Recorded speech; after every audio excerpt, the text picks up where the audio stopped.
magprito di ko para isda. So ano para nagprito ko mantika. Naroon isda nga prito ko nga. Palingan yung isda pilang kilo ang limot mo ko 40. Tara ang ito isda nga prito ko ulo-ulo lang siya.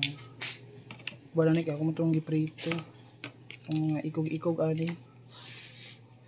Dayon medyo mainit na ang mantika. Let's go.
Buutan ako kaya nagluto ko dito.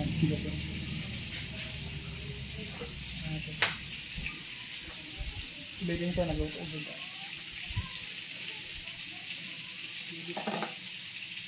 Dito na ito. Alright.